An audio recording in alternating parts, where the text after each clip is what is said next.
Bonsoir les gens, nouvelle vidéo, chapitre 8.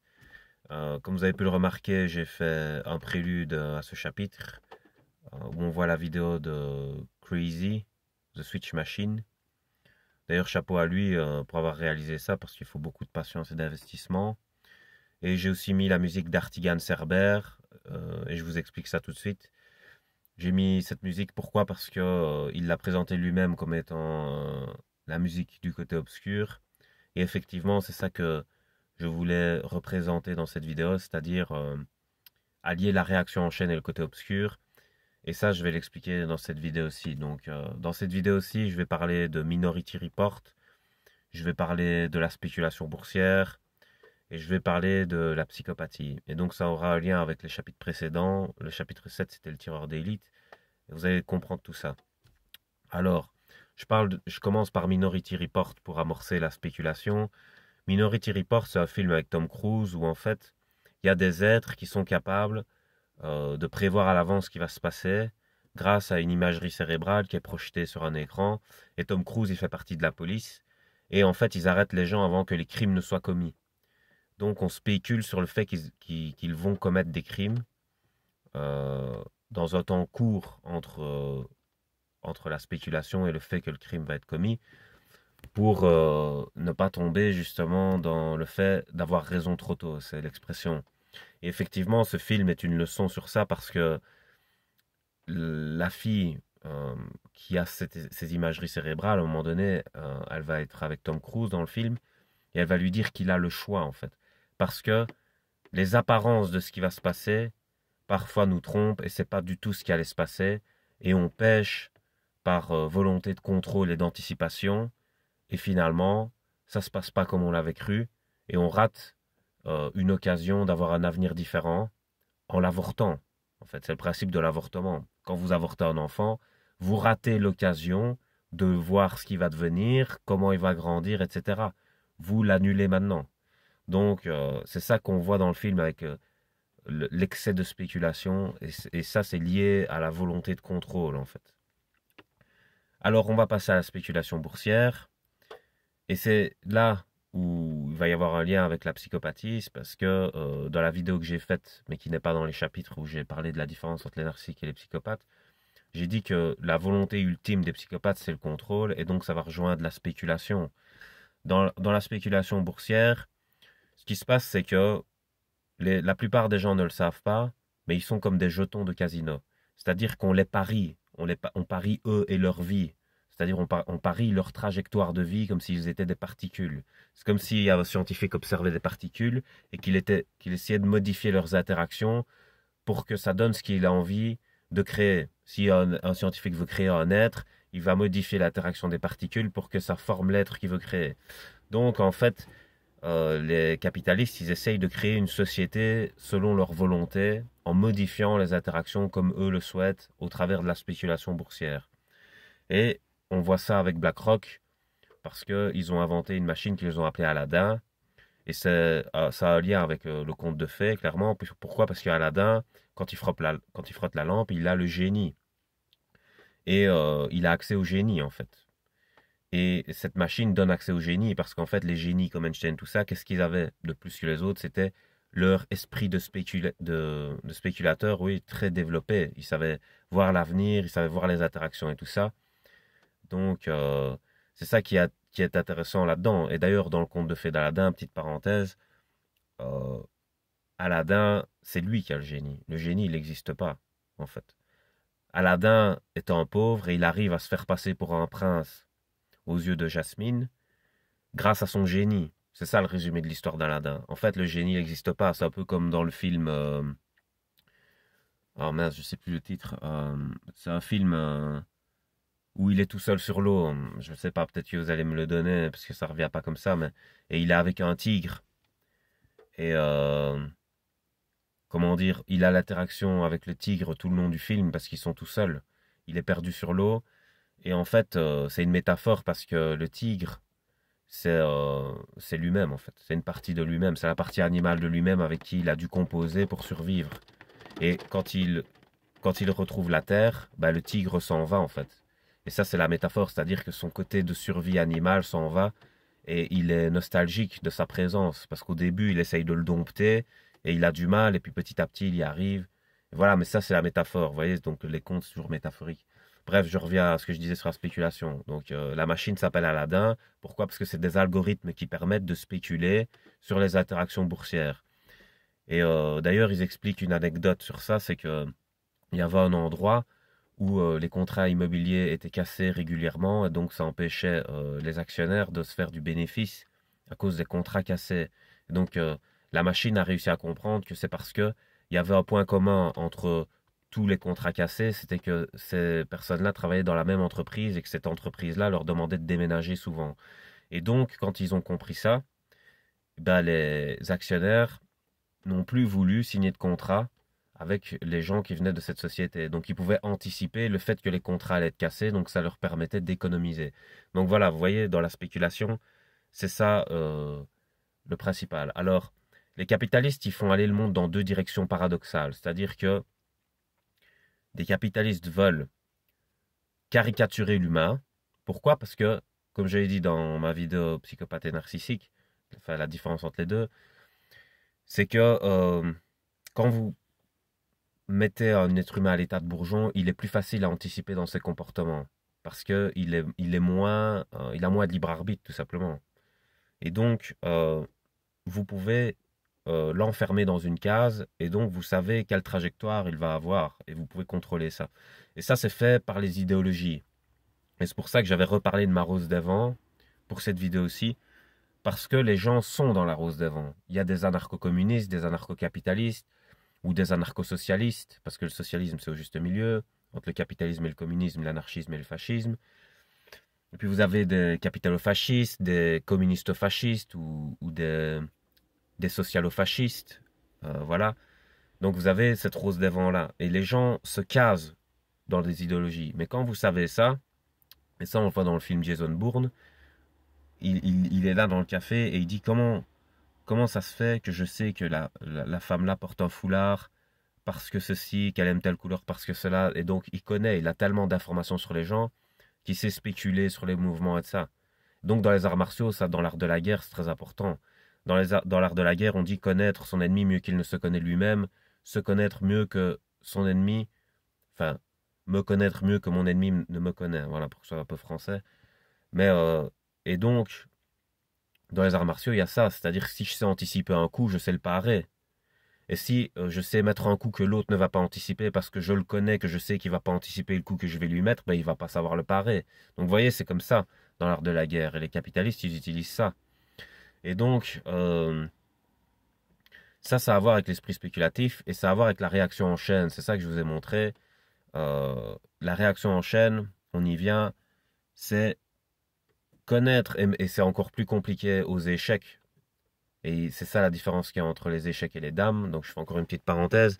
Les dames, les pions sont tous les mêmes. Donc là, c'est quand vous avez une société de clones. C'est-à-dire que les pions vont se déplacer tous de la même façon. Donc c'est plus facile à anticiper. Maintenant, si vous avez une société où les personnalités sont différentes, ben ça c'est comme aux échecs. Parce que le cheval, c'est pas comme le fou. Ou c'est pas comme la tour. Ils se déplacent pas de la même façon. Ils peuvent pas se déplacer sur l'échiquier de la même façon. Donc l'esprit spéculatif qui maîtrise les échecs est supérieur à celui qui maîtrise les dames. Mais les capitalistes savent jouer aux échecs. Et donc ça, on voit ça dans la réaction en chaîne de la vidéo de Crazy, parce qu'il met des objets différents. C'est-à-dire qu'à un moment donné, il met une balle qui roule, puis après, il met un genre de râteau qui roule. Enfin, il met plein d'objets différents, il met des ficelles qui se tirent et qui déclenchent des trucs. Donc, il connaît en fait l'interaction que chaque objet va avoir avec l'autre et ce qui va donner la suite, en fait. Il sait créer la suite, il sait faire une suite dans son ingénierie. Et voilà, les capitalistes, grâce aux idéologies, ils savent ce que les gens vont penser, dans quelle direction ils vont aller, et donc ils peuvent prévoir. Et ça a à voir avec le tireur d'élite, c'est-à-dire que le tireur d'élite, il attend son ennemi au tournant, l'ennemi passe, boum, une balle.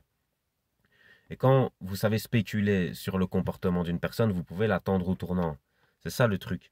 Et c'est pour ça qu'en débat, les gens qui ont un mauvais développement et qui sont développés dans l'idéologie, ils sont souvent frustrés et ils perdent souvent les débats. Pourquoi? Parce qu'ils sont prévisibles.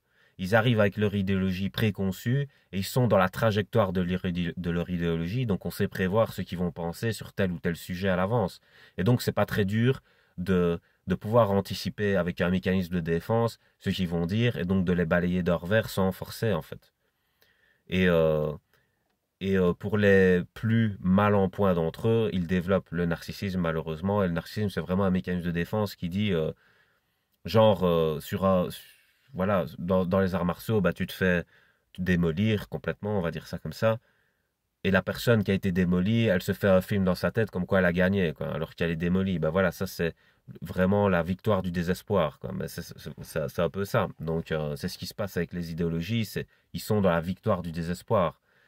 Et malheureusement, par rapport aux luttes sociales, on voit bien que quand les gens arrivent à arracher des petites miettes, ils sont là en train de crier victoire comme s'ils avaient gagné la guerre de 100 ans, alors qu'ils viennent d'arracher une miette, quoi. Et les psychopathes qui sont au pouvoir, ils rigolent carrément, ils se moquent, ils se disent, on a lâché une miette, les gars, regardez comme ils sont contents. Et ça leur montre le niveau de pouvoir qu'ils ont aussi. Voilà, donc petite parenthèse aussi. Il y a beaucoup de parenthèses, ça va faire beaucoup dans l'équation quand même. Mais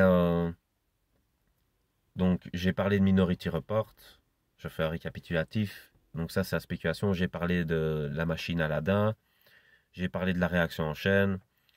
Et effectivement, les réactions en chaîne, c'est aussi utilisé pour avoir une influence plus globale, de masse. Par exemple, les agents, on appelle ça des agents provocateurs. Ils sont envoyés pour infiltrer n'importe quoi. Ils sont envoyés pour infiltrer des groupes, des sectes, des nations, des entreprises, tout ce que vous voulez. Et ils sont censés faire imploser. Ça, c'est comme aux échecs. Moi, je jouais à un jeu d'échecs il y a très longtemps, sur les disquettes, carrément. Sur les disquettes DOS, il y avait un jeu d'échecs et c'était des personnages qui s'animaient. Et quand ils arrivaient sur la case d'un autre personnage, il y avait une lutte et puis ils terrassaient l'autre personnage. En fait, c'est ça les agences qui sont censées faire, c'est arriver comme le cheval de Troie et être à l'intérieur et puis se développer comme un cancer à l'intérieur et faire imploser l'endroit en fait. C'est-à-dire, on n'attaque pas de l'extérieur, on fait imploser de l'intérieur. Et ben, vous pouvez faire ça quand il y a de l'influence de masse qui est faite par ce système de caricature de l'être humain et donc de réaction en chaîne. Parce que, comme je dis, c'est comme dans les dominos, pour qu'il y ait une réaction en chaîne, il faut que les dominos soient tous faillibles. Si vous avez un domino qui résiste quand un domino lui tombe dessus, il détruit la réaction en chaîne.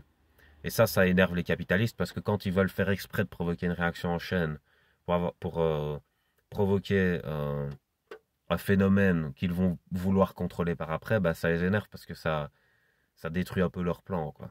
Donc, et ça, ils aiment pas. Parce que ça, il faut aller revoir ma vieille vidéo sur spéculateur et influenceur. Celui qui spécule n'a plus besoin d'influencer puisqu'il a bien parié. Mais après, si son pari va pas dans le bon sens, il va être obligé d'aller influencer sur le terrain pour que ça aille dans le sens qu'il veut. Donc voilà, c'est ça que je voulais expliquer. Maintenant, je vais en venir aux psychopathes et je vais parler du fait que les capitalistes sont des psychopathes et je vais en revenir au fait que les psychopathes sont d'anciens empathiques. Ça, on le voit en fait dans Saw. Si vous avez déjà vu le film Saw, bah, Jigsaw, il met tout en place à l'avance et il sait quelles réactions vont avoir les personnes dans telle situation et donc il peut prévoir la suite. Et c'est là qu'il fait des cassettes audio parce qu'il sait que la personne va arriver à tel moment, à tel endroit, qu'elle va penser telle chose et donc il peut la renvoyer chaque fois à un autre truc et tout. Et c'est comme ça qu'il crée un peu son labyrinthe dans son usine. Et c'est ça que moi j'appelle la matrice en fait. La matrice, c'est comme dans le film Le Labyrinthe, si vous l'avez jamais vu, c'est des gens qui ont plus la mémoire et qui ont été kidnappés, qui sont mis dans un endroit, un genre de petite forêt là où ils doivent vivre là. Et il y a un labyrinthe et là-dedans il y a un genre de monstre ou deux ou je sais pas qui les empêche de passer. Et ils comprennent pas le but, ils comprennent pas ce qu'ils font là et tout. Donc à un moment donné ils arrivent à sortir du labyrinthe. Et on se rend compte que c'est toute une manipulation, en fait, qu'ils ont été mis dans le labyrinthe exprès, mais qu'on leur a fait croire exprès qu'il y avait eu enfin, un problème à l'extérieur, enfin, je sais plus exactement, mais le truc, c'était, le plus important, c'était la matrice du labyrinthe. Et en fait, les capitalistes, ils créent une illusion euh, par la publicité, par l'éducation. Ils créent l'illusion permanente pour embrouiller les esprits et pour les matrixer, en fait. Et donc, les capitalistes sont de grands illusionnistes. Ce sont des magiciens, en fait. Et les psychopathes sont doués pour utiliser la magie. Alors, il y a un film qui a à voir avec ça, c'est d'ailleurs 3. J'en ai parlé il n'y a pas longtemps. Le gars fait exactement ce que les capitalistes font. C'est-à-dire que à un moment donné, il fait croire qu'il y a une bombe dans une école. Et alors, toute la police est réquisitionnée pour essayer de trouver cette bombe. Et lui, il est sur un balcon, il regarde en bas avec des jumelles et il fait ils ont tout gobé. C'est-à-dire qu'il vient de faire une grosse diversion, mais il observe sa diversion de haut, en fait. On le voit sur un balcon. Et les capitalistes, ils font ça. Ils font des diversions. C'est ce qu'on voit avec le Covid-19 maintenant. Ça marche très bien pour voir comment la population se comporte. Et puis après, quand ils voient que le champ est libre, ils vont à un endroit où personne ne regarde. Qu'est-ce qu'on vient de voir récemment? Que des banques ont blanchi pour 2000 milliards de dollars. 2000 milliards de dollars, c'est 200 milliards d'heures de travail. On vient de voir que les capitalistes se sont enrichis pendant la crise du Covid. Ils ont fait une diversion monstre pendant que personne regardait. Aspirateur Afrique. Et voilà. Et donc, c'est ça qui se passe. Et la réaction en chaîne, c'est vraiment l'esprit spéculatif de comprendre les individus par Internet, parce que comme je dis, c'est un cloud où vous postez votre être, et donc ils savent analyser les entreprises et tout ça. Et donc la spéculation devient de plus en plus forte. Et voilà, c'est grâce à ça. Ils savent que vous êtes une banane, par exemple, et ils savent que la banane va réagir de telle ou telle façon dans tel milieu. Et donc, on va utiliser la banane de telle ou telle façon. Voilà. Et ça, ils ont utilisé la phrase d'Einstein du poisson qui dit si vous. Enfin, ouais, je l'ai pas maintenant, mais si vous poussez un poisson à grimper à un arbre, il va penser toute sa vie, enfin, il va croire toute sa vie qu'il est stupide. Normal, puisqu'il est fait pour aller dans l'eau. Donc, vous voyez, c'est une question d'adaptation. Mais les psychopathes, ils utilisent ça, mais pour remplir leurs désirs à eux. Ils utilisent votre être, mais de manière destructive. C'est ça, en fait. Ils utilisent mal la phrase. Ils l'utilisent dans son versant destructif. Donc voilà, je pense que j'ai terminé cette vidéo. Il y aura sûrement un autre chapitre. En fait, j'aurais dû la titrer spéculation plutôt, parce que réaction en chaîne, j'en ai pas vraiment parlé. Si, en parlant de Jigsaw, parce que les psychopathes fonctionnent comme ça. Ils savent